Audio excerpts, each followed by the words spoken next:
हाँ ठीक है, क्लास रिकॉर्ड हो रही है, ठीक है। जॉर्ज बर्नार्ड शॉ किस लिए फेमस है? सबसे पहला क्वेश्चन यही आता है एग्जाम में, किस लिए जाने जाते हैं? तो इसके पहले जब जीआईसी के लिए डिस्कशन हो रहा था तो हमने इनके बारे में डिटेल डिस्कशन किया था कि जीबी शाह क्या है, एक प्रॉब्लम प्ले के लिए जाने जाते हैं। पहला क्वेश्चन आपका होगा प्रॉब्लम प्ले के लिए।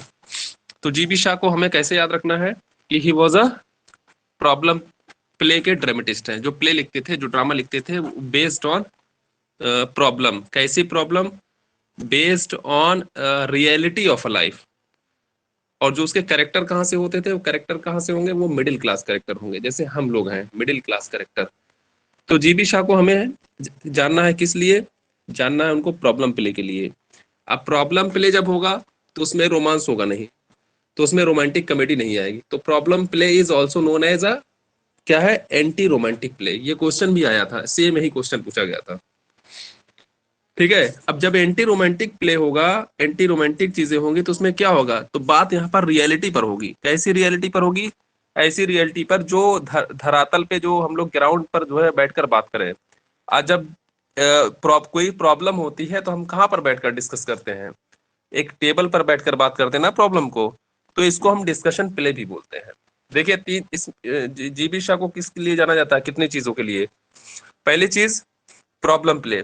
दूसरी, जब प्रॉब्लम होगी तो उसमें रोमांस होगा नहीं, तो जब रोमांस नहीं होगा तो उस प्ले को क्या कहा जाएगा? Anti romantic play. Anti romantic play होगा तो उसमें रियलिटी की बात होगी। कौन सी रियलिटी की बात होगी? जो प्रॉब्लम चल रही है। जो प्रॉब्लम कैसी चल रही है, कहाँ पे चल रही है? जो हम लोग के मिडिल क्लास लाइफ पे चल रही है। जीबी शाह से पहले क्या था कि जो ड्रामा था, जो लिटरेरी हिस्ट्री आप ड्रामा का उठाकर देखेंगे तो आपको मिलेगा कि उसमें अगर किसी ड्रामा में वार है तो उस वार को ग्लोरीफाई किया गया है। उस वार के बारे में, उस हीरोइक डीड्स के बारे में। अगर वो वॉर से रिलेटेड नहीं है ड्रामा, अगर वो कॉमेडी है तो उसमें रोमांस ही मिलेगा आपको। मोस्ट ऑफ द कॉमेडीज है, ठीक है, उसमें आपको रोमांस की फॉर्म में मिलेगा। लेकिन जब ये 20th सेंचुरी में, मतलब लेट 19th सेंचुरी या end of the 19th century and early 20th century में क्या हुआ कि शिफ्ट हुआ, मतलब क्लास का शिफ्ट हुआ। जैसे कि आज का दौर हम लोग को दिख रहा है कि क्लास शिफ्टिंग हो रही। क्लास का मतलब जो क्लासिफिकेशन ऑफ सोसाइटी जिसको हम कहते हैं, मतलब जो अगर बिलो मिडिल क्लास है तो मिडिल क्लास में आने की कोशिश कर रहा है, मिडिल क्लास है तो वो अपर मिडिल क्लास में आने की कोशिश कर रहा है, जो अपर मिडिल क्लास है तो वो अरिस्टोक्रेट या इलाइट इलीट वर्ग में आने की कोशिश कर रहा है, ठीक है। तो आपको क्या समझना है? एंटी रोमांटिक कॉमेडी जो रियलिटी पर बात करेगा। फिर उसके बाद जब प्रॉब्लम होगी किसी के कैरेक्टर में या किसी सोसाइटी में, तो उस प्रॉब्लम को सॉल्व करने के लिए क्या होगा? डिस्कशन होगा। तो डिस्कशन किस पर होगा? हम लोग टेबल पर बैठकर बात करेंगे, तो उसको हम क्या बोलेंगे? उसको बोलेंगे ड्रामा ऑफ आइडियाज। कि वो ड्रामा, वो प्ले जिसमें हम किसी रियलिटी पर बात करेंगे, उस पर हम किसी हीरोइक डीड के बारे में बात नहीं होगी। वहां पर कैरेक्टर के बारे में बात होगी, तो कैरेक्टर कहाँ से होगा? मिडिल क्लास से होगा।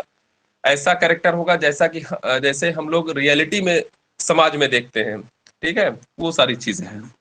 अब इनके बारे में बात कर लेते हैं थोड़ा सा। ये क्या थे? ये आयरिश। ये चारों, ये पॉइंट समझ में आया कि नहीं समझ में आया?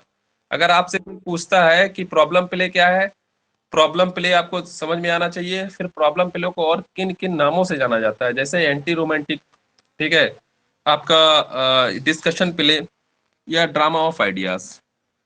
ये चीजें क्लियर हुई आपको?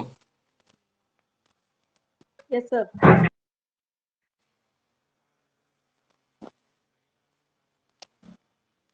ठीक है। अब बात करेंगे जीबी शाह के बारे में। ये चारों चीजें एकदम पता होना चाहिए। अच्छा, एक लिटरेचर ऑफ आइडियाज होता है, उसको क्या बोलते हैं हम? किससे संबंध है उसका? Literature of ideas. Literature of ideas क्या है?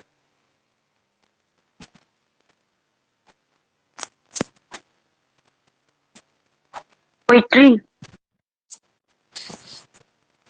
पोएट्री है? नहीं, पहले हम बता चुके हैं क्या है लिटरेचर ऑफ आइडियाज। आप लोग बताएं, जब पीएससी के लिए देख रहे थे कई बार बताया लिटरेचर ऑफ आइडियाज के बारे में। प्रॉब्लम प्ले ही होते हैं सर। हम्म? प्रॉब्लम प्ले ही होते हैं लिटरेचर ऑफ आइडिया। नहीं, ये तो ड्रामा ऑफ आइडियाज है ना। ड्रामा ऑफ आइडियाज का मतलब विचारों का प्रभाव जो आपके मन में चल रहा है, और जो दूसरे के मन में चल रहा है। जब हम लोग सामने बैठकर बात करते हैं टेबल पर, तो हम लोग वही बात करते हैं ना कि जो अगले के मन में चल रहा है और हमारे भी मन में चल रहा हो, तभी तो डिस्कशन होता है। तो वही उसी को हम ड्रामा ऑफ आइडियाज बोलते हैं। लेकिन जो लिटरेचर ऑफ आइडियाज है वो कुछ और है। आप लोग थोड़ा सा ध्यान करें, अभी मिल जाएगा आपको।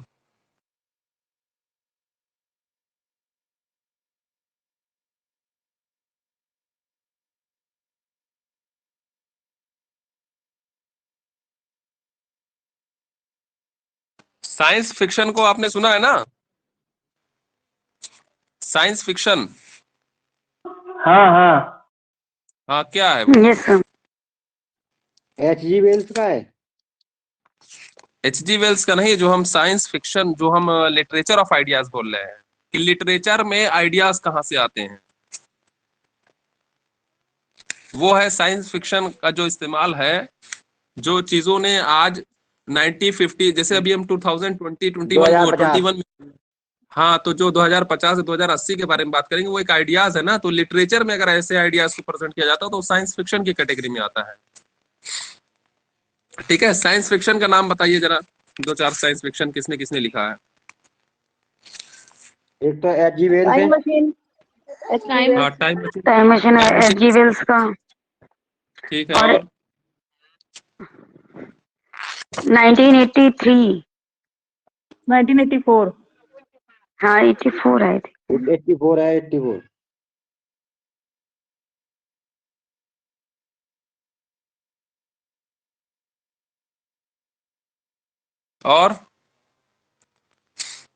और कोई, क्या पीबी शैले का की कोई फैमिली से क्या संबंध रहा है साइंस फिक्शन का?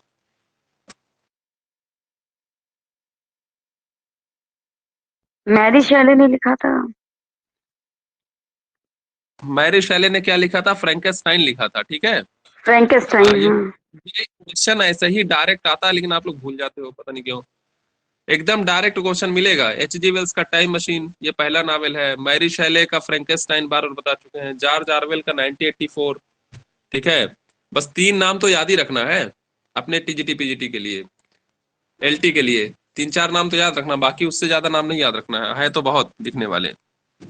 ठीक है। तो लिटरेचर ऑफ आइडियाज और ड्रामा ऑफ आइडियाज दोनों में डिफरेंस पता होना चाहिए। ठीक है। अब हम बात करेंगे इसके बारे में।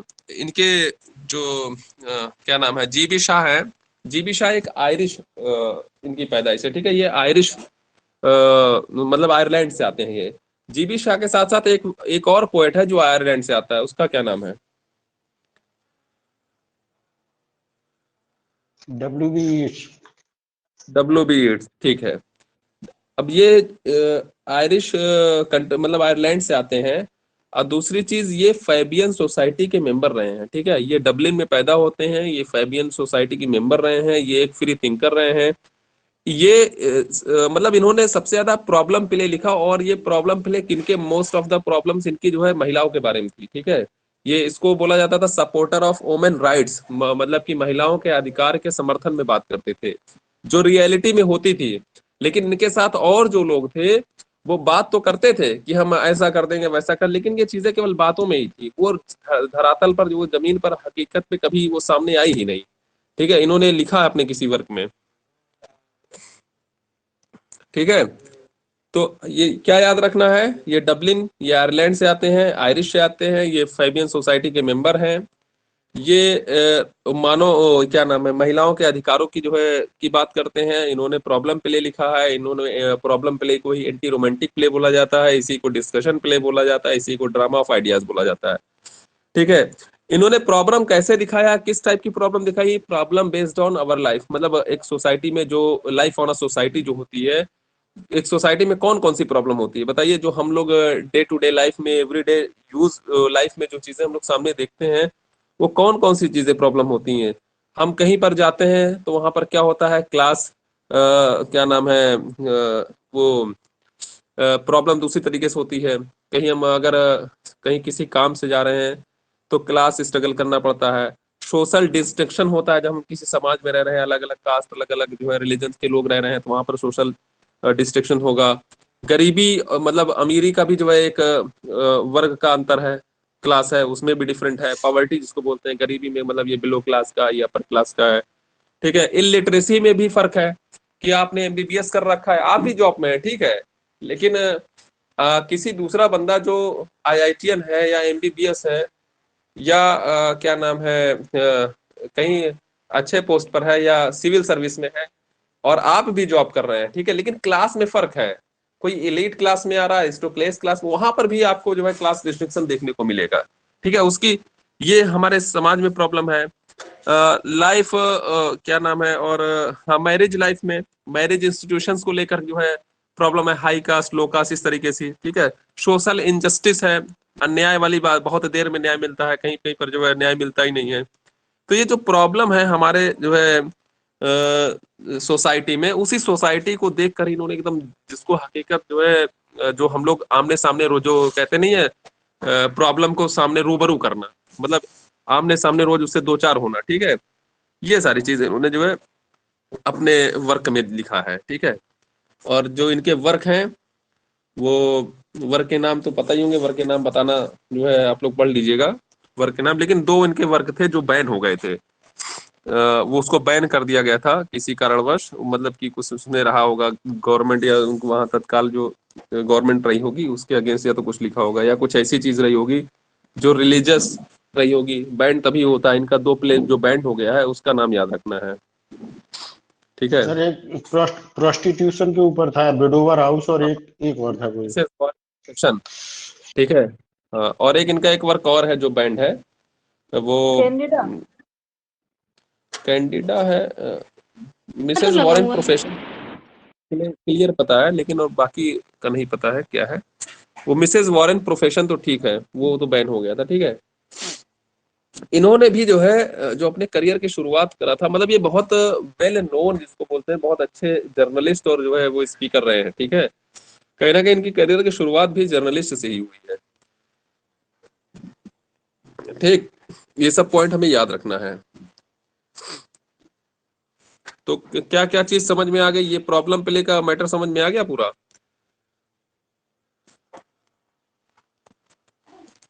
Yes sir. हाँ, जितना चीज हम बोले हैं समझ लीजिए, क्वेश्चन वहीं से मिलेगा, बहुत ज्यादा डीप जाने की जरूरत नहीं है, ठीक है। क्वेश्चन वहीं से मिलेगा आपको। अब इनका जो एक प्ले है आर्म्स एंड द मैन, ठीक है, उसके बारे में थोड़ी सी बात करें। हाँ, इनका प्ले और भी तरीके से है, जैसे प्लेजेंट प्ले, अनप्लेजेंट प्ले, इस तरीके की कैटेगरी में भी प्ले इनके आए हैं, ठीक है।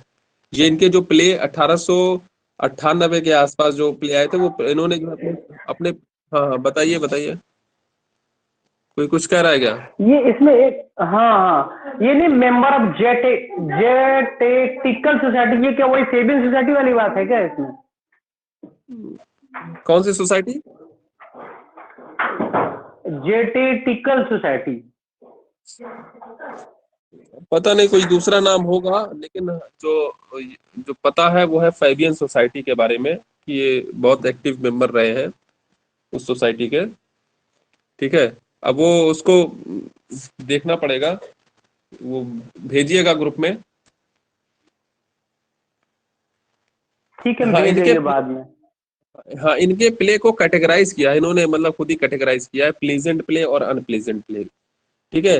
अनप्लीजेंट प्ले इनके वो रहे हैं जो जो इनके पहले प्ले, जैसे विडोवर्स हाउस है, ठीक है, मिसेस वॉरेन प्रोफेशन है, फिलेंडर करके है, ठीक है, ये सब इनके जो है अनप्लीजेंट प्ले रहे हैं। और जो प्लीजेंट प्लेस की कैटेगरी में आते हैं वो आर्म्स एंड द मैन आते हैं, ठीक है, वो कैंडिडा है, ठीक है, ये इनके उस कैटेगरी में आते हैं। इसके बारे में और डिस्कस करेंगे, प्लेजेंट प्लेजेंट क्या है, लेकिन जो है ये हमें पता होना चाहिए, ठीक है। अब हम आर्म्स एंड द मैन के बारे में बात कर रहे हैं, ठीक है, इसके बारे में बात करेंगे। ये जो प्ले है इनका, ये लव एंड वॉर पर बेस्ड है, ठीक है। जो इनका प्ले है, ये क्या नाम है, आर्म्स एंड द मैन, ये इसकी मेन थीम है, ये समझिए, love and war main theme है। अब जैसा कि जो है पता है, इनका नेचर आपको पता हो गया कि ये जो जीबी शाह है वो किस तरीके के लिखते हैं। तो अगर हमने कहा कि इसमें जो है इसकी थीम जो है वो आर्म्स एंड द मैन की लव एंड वॉर है, तो क्या ये जो लव एंड वॉर है रियली वही लव एंड वॉर है जो पहले चलता था, या इसमें जो है जो इन्होंने लिखा है इसमें कुछ अलग तरीके का है? क्या इसमें कोई क्या ये वही हीरोइक डीड की बात करेंगे वॉर में, या लव में उसी रोमांस की बात करेंगे। जब ये इन्होंने बताया कि ये प्रॉब्लम जो सोसाइटी में जो प्रॉब्लम है उसकी बात करते हैं, तो कहीं ना कहीं इसमें जो लव एंड वॉर जो इनकी थीम है, तो वो लव एंड वॉर में वो रियलिटी आएगी इसमें। कहने का मतलब वो रोमांटिक लव जो होता है वो रियलिटी लव में तब्दील हो जाएगा। और जो वॉर जो वार होता था, वो वार कहीं ना कहीं रियलिटी में दिखाई पड़ेगा कि हाँ वॉर क्या प्रोफेशनल वॉर होना चाहिए कि वॉर का कैसे होना चाहिए, मतलब वॉर क्या है, रियलिटी क्या है वॉर की। क्या एक सोल्जर, क्या उसको अपने जीवन की परवाह है, क्या वो भी जीना चाहता है, या वो एक प्रोफेशनल के तौर पर। नहीं, इसमें एक स्टेटमेंट आता है 9 आउट ऑफ 10, तो 10 में से 9 लोग जितने ये है उनको पता ही नहीं है हम क्यों लड़ रहे हैं। तो उनके गंतव्य जीबी साहब ने बताया है इसमें से कि वार एक यूजलेस थिंग्स है, और उनको जो लड़ने वाला है उनको पता ही नहीं हम क्यों लड़ रहे हैं, बस लड़ रहे हैं। वो कह रहे हैं, लोग कह रहे हैं लड़ो तो लड़ रहे हैं। मतलब उन्होंने बताया कि वार तो एकदम यूजलेस चीज है, इसका कोई मतलब नहीं है। ठीक है। अच्छा, और हाँ, वार का तो ये उन्होंने बताया कि मतलब वार जो किया जा रहा है उसका कोई काम नहीं है, सिर्फ चीजों को, संसाधनों को बर्बाद कर रहा है। वार के अलावा मतलब हम लोग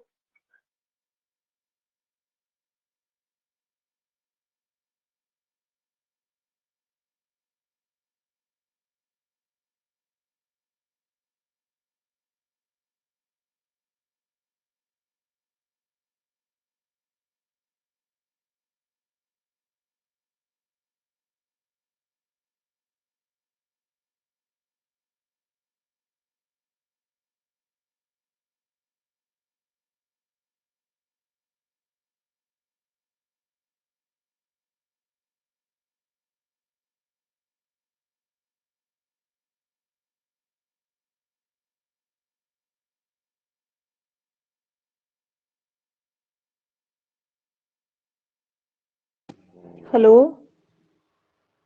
वॉइस मुझे नहीं आ रही है सर। अरे जकरिया सर लैप अच्छा अच्छा। लेफ्ट नहीं हो गए, उनका कॉल आ गया होगा, काय परेशान है। अरे अरे क्या हाँ, वो पीजीटी अभी तो पीजीटी वही फिर लैप से आने वाली वाली दिखाई है। दे रही है, गूगल मीट वाला। अजय सर, वॉइस आ रही है जी क्या हमारी? हाँ, आ रही वॉइस है, आ रही आ है। रही है सर जी, गायब हो जाती है, आवाज चली जाए तो सब लोग परेशान हो जाते हैं। अच्छा, वॉइस चली गई थी। अरे क्या नेटवर्क साला इश्यू हो गया। अब तो सही है सर जी, अब सही है। अच्छा, अब सही है। एक मिनट रुकिए जरा, हम रिफ्रेश कर लें। रजनी सर क्या कह रहे थे आप? रिकॉर्डिंग ठीक है। हाँ, तो ये जो आर्म्स एंड द मैन है, इसकी थीम क्या है? इसकी थीम है लव एंड वॉर है। ठीक है।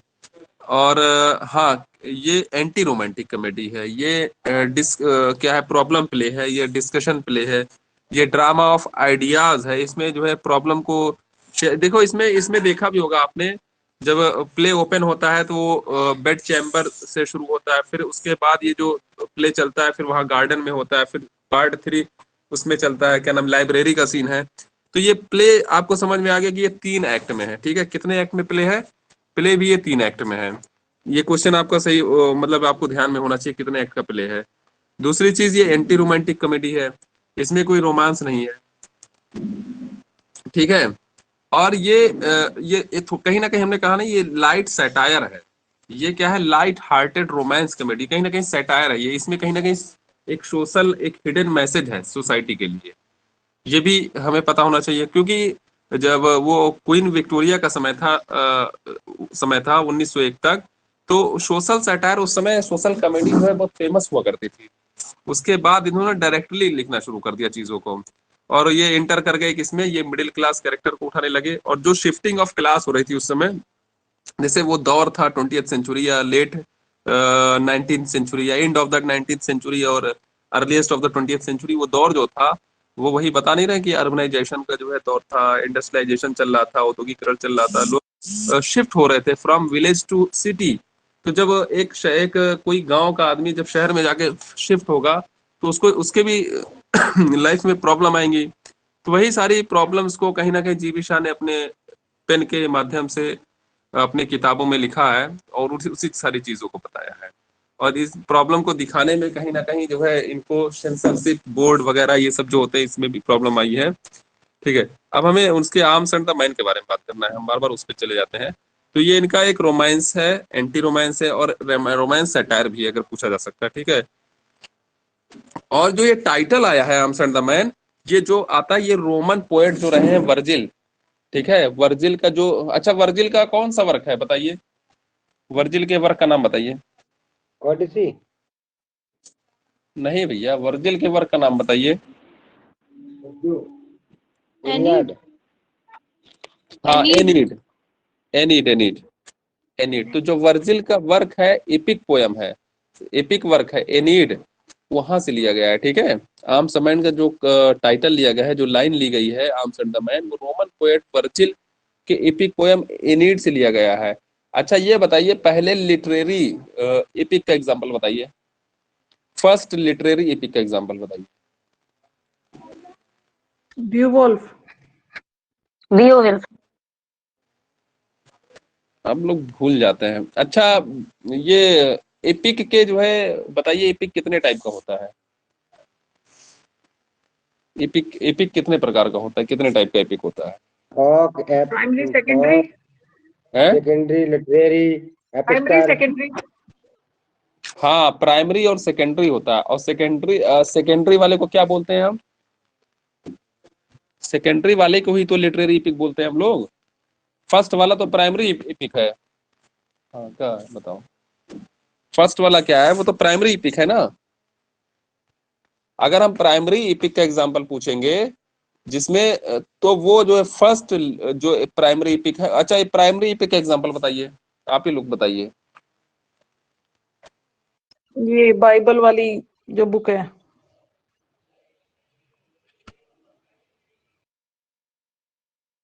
प्राइमरी पिक ये तो जैसे आला उदल ये जो कहानियां है, फोक जो फोक पिक होते हैं, जो बड़े बड़े पिक वो हैं जो लेकिन नहीं चल रहे, ट्रांसमिटेड है, वही है। ऐसे एपिक जो ओरली ट्रांसमिटेड होते थे वो सर प्राइमरी एपिक होंगे।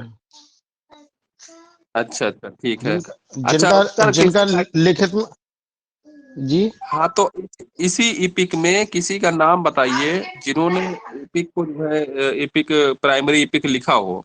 वो तो फोक फॉर्म में होती थी, ठीक है, ठीक है, लेकिन किसी ऐसे राइटर का नाम बताइए जिसने उसको कलेक्टेड किया हो ना। उस मैटर हम बता चुके हैं, ऐसा कोई बात नहीं है कि हम नई चीज पूछ रहे हैं इसमें आपको, ये सब सर बताया वर्जिल का गया। एनीड का वर्जिल, वो वर्जिल का जो वर्जिल एनीड। का एनीड है वो हमने बताया कि वर्जिल का जो एनीड है वो फर्स्ट लिटरेरी एपिक का एग्जांपल है। ठीक है, जो लैटिन में लिखा गया था, बाद में ट्रांसलेशन किया गया इंग्लिश में। ठीक है, उसकी मैं दांते बात अब नहीं दांते का डिवाइन कॉमेडी। नहीं। अच्छा देखिए ये तो अभी उसमें जाएगा सेकेंडरी में। Sorry sir. सर देखिए रिमाइंड नहीं हो पा रहा है। हम फिर से बता दे रहे हैं। ठीक है, और जैसे जैसे जी कोई जी वर्ड जी। आए तो उसके बारे में आपको पता होना चाहिए, वही आपकी जीत है। जो चीज आपके दिमाग में है, जबान पे है, वही आप समझिए आता है। ये अगर कोई कहे कि हम पेपर में जाएंगे पहचान जाएंगे, तो हम कह रहे हैं कि 100% नहीं पहचान पाएंगे।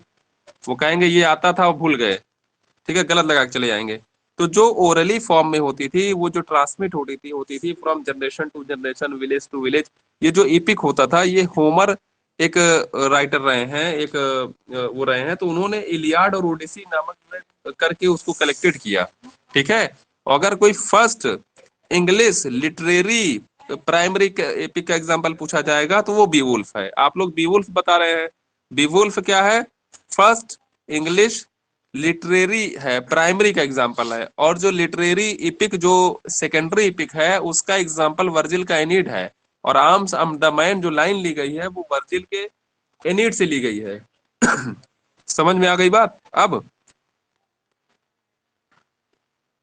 जी सर। हाँ, जी जी बिल्कुल। अब ये बात भी समझ में आ गई कि आर्म्स एंड द मैन की जो है जो लाइन ली गई है आर्म्स एंड द मैन, वो वहीं से ली गई है। ठीक है, अच्छा वर्जिल के एनीड का ट्रांसलेशन किसने किया था, चलिए ये भी बता दीजिए।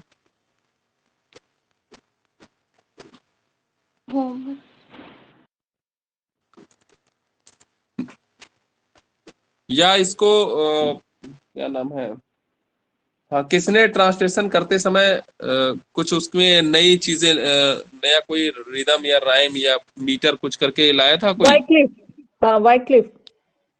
अरे नहीं नहीं, और देखिए,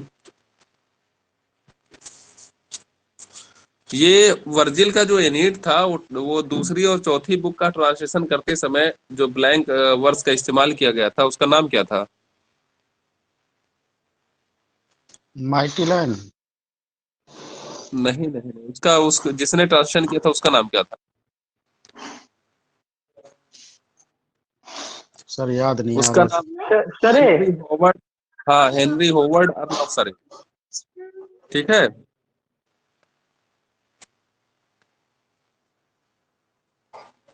चलिए ठीक है। अब इसके चलिए एक कैरेक्टर के बारे में बात कर रहे हैं, वो जो कैरेक्टर है, जो सेंट्रल कैरेक्टर है रैना, उसके बारे में बात कर रहे हैं। ठीक है, वो तो अब सबने पढ़ लिया होगा, तो उसमें पता ही है रैना हीरोइन है और वो ब्लंटशली हीरो है।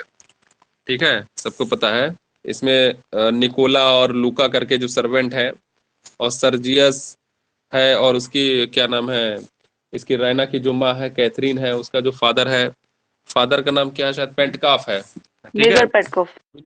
हाँ, उसके बारे में बात करेंगे। रैना जो इसकी हीरोइन है, जिसके अराउंड जो स्टोरी है रिवॉल्व्स, जो ये ड्रामा है इसी के इर्द गिर्द ही घूमता रहता है। ठीक है, जो रैना है वो एक सिंपैथेटिक एक यंग वुमेन है। सिंपैथेटिक इसलिए बोलेंगे क्योंकि वो जो आर्मी मैन जो घायल अवस्था में आया था इसके बेड चैम्बर में, और वो शरण मांग रहा था, और फिर उसको एक नाम करके दिया गया था, वो चॉकलेटी, चॉकलेटी क्या है, चॉकलेटी क्रीमी करके क्रीम ऐसे चॉकलेट कुछ हीरो, बोला। Chocolate hero. चॉकलेट क्रीम हाँ हाँ हाँ सोल्जर। हाँ, चॉकलेट क्रीम सोल्जर, इस तरीके के, इसलिए उसको सिंपैथेटिक बोला गया है। ठीक है, रैना को। अब जो सर्जियस करके एक बुल्गारियन सोल्जर था, सर्जियस नाम था उसका, वो क्या, उससे रैना का क्या था, एंगेजमेंट था। ठीक है, और जो ब्लंट शली जो प्रोटेक्टर है, क्या है ब्लंट शली? ब्लंट शली एक प्रोफेशनल सोल्जर है, और फाइट से जो है लड़ रहा था। ठीक है, वो प्रोफेशनल है, स्विस स्विस की तरफ से, मतलब स्विट्जरलैंड की तरफ से स्विस बोला जाता है। वो प्रोटेक्टर है इसका रैना का।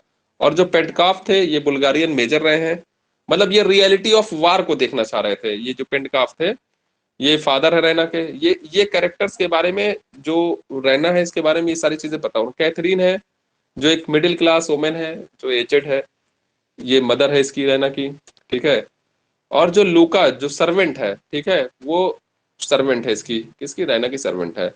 और निकोला एक आदमी है, निकोला जो ये भी सर्वेंट है, मैन सर्वेंट है। ठीक है, अच्छा, मैन सर्वेंट में कौन सा नाउन है? और मैन मैन सर्वेंट को प्लूरल बनाएंगे तो क्या बनाएंगे? Man man servant. Main servants. अच्छा, मेन सर्वेंट्स होगा कि मेन सर्वेंट ही होगा? हाँ, MENSERVANTS। सर्वेंट। एस लगे? जी, हाँ एस सर, लगेगी उसमें उधर, और इधर MEN होगा। हाँ जी। हाँ, ठीक है, मेन इसको कंपाउंड नाउन बोला जाता है शायद, शायद हमसे यही पूछा गया था। तो निकोला निकोला और जो लूका है वो क्या है, एंगेज रहते हैं, लेकिन ये बहुत होशियार है। ठीक है, ये अपनी लाइफ स्टाइल को चेंज करना चाहती है। वो सोचती है कहीं हमारी भी इस एरिस्टोक्रेट या लाइट वर्ग में जो है जगह मिल जाए हमको भी।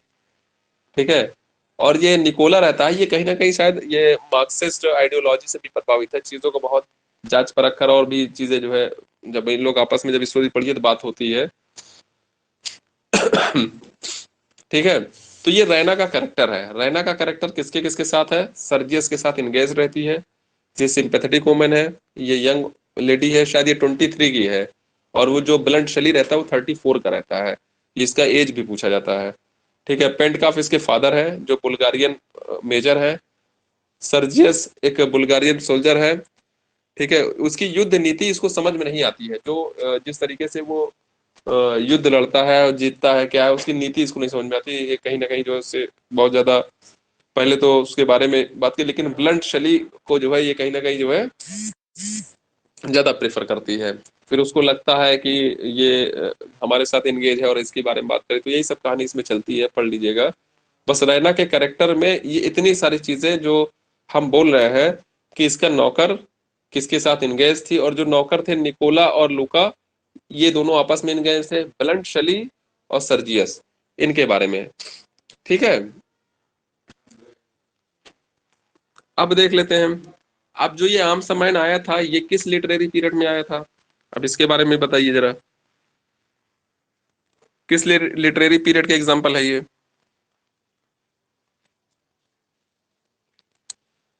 ये आर्म्स एंड द मैन किस लिटरेरी? मॉडर्न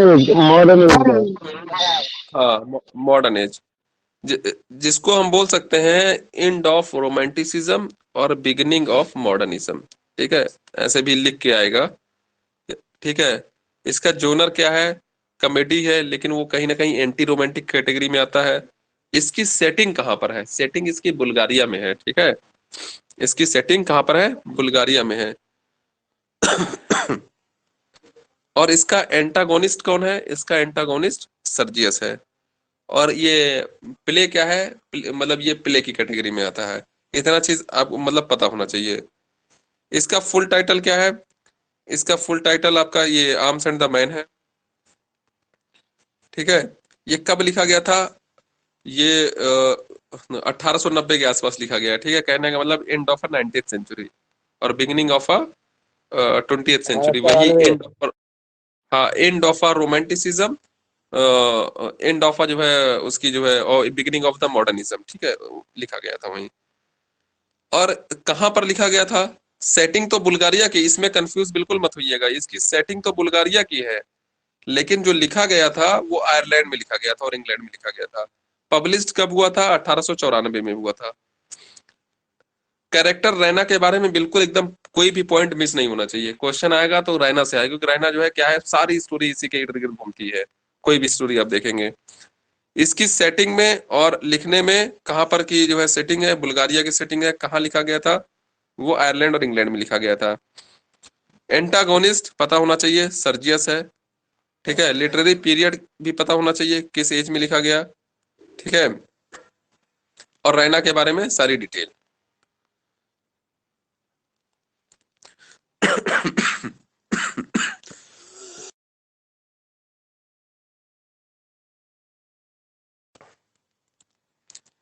हाँ, और अगर कैरेक्टर के बारे में किसी को और जानकारी हो तो वो शेयर कर दे, या इसके एमसीक्यू डिस्कस कर दे, जितना आप तक का हुआ है। और बाकी स्टोरी के बारे में अगर और थोड़ी डिटेल जो है स्टोरी में जो है जानना है, तो कल इसके बारे में, स्टोरी के बारे में बात होगी। ठीक है, अगर एमसीक्यू किसी के पास है तो एमसीक्यू 10 मिनट के अंदर करवा दीजिए, अब तक का जितना डिटेल हुआ है।